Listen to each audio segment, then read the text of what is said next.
বিপিএলের দল দুর্বার রাজশাহীর স্কোয়াড দেখে অনেকেই বলতো দুর্বার নয় দুর্বল রাজশাহী। তবে এই রাজশাহী দলটা কি আর দুর্বল আছে? উত্তরটি হচ্ছে না।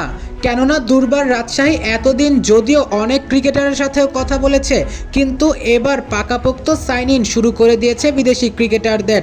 ইতোমধ্যেই দলের সাথে চুক্তিপত্রে সাইন করিয়ে ফেলেছে গত মৌসুমের বিপিএল খেলে যাওয়া ওমানি ফাস্ট বোলার বেলাল খানের সাথে।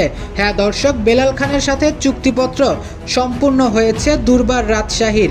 শুধু তাই নয়, Pakistani opener wicket keeper Mohammad হারিসের সাথে কথাবার্তা চলছে তাদের। শুধু বলবো না যে কথাবার্তা চলছে, ধরতে পারেন আগামী বিপিএল এ দুর্বার রাজশাহীর জার্সি গায়ে মোহাম্মদ হারিসকেও দেখা যাবে বিপিএল এ। শুধু তাই নয়, তারা টম ব্রুজের সাথে কথা বলছে। নিউজিল্যান্ডের এই প্লেয়ার গত মৌসুমে চট্টগ্রাম চ্যালেঞ্জার্সে দুর্দান্ত পারফর্ম করেছেন। সেই টম ব্রুজের সাথে কথা বলছে দুর্বার রাজশাহী। যদি টাকা পয়সার বনিবনা হয়ে যায় এবং সবকিছু ঠিকঠাক থাকে এবং তার সুপার স্ম্যাশের দল থেকে তাকে এনওসি দেওয়া হয়, তাহলে হয়তো টম ব্রুজকেও দুর্বার রাজশাহীর জার্সি গায়ে দেখা যেতে পারে। শুধু তাই নয়, মার্টিন গাপতিলের সাথেও কথা বলছে। যদিও মার্টিন গাপতিল বিপিএল খেলাটা মাত্র 10% সিউরিটি, কিন্তু আপনি নিশ্চিত থাকুন আগামী বিপিএলে দুর্বার রাজশাহীর জার্সি গায়ে নতুন বিদেশি হিসেবে দেখা যাবে বেলাল খান ও মোহাম্মদ হারিসকে।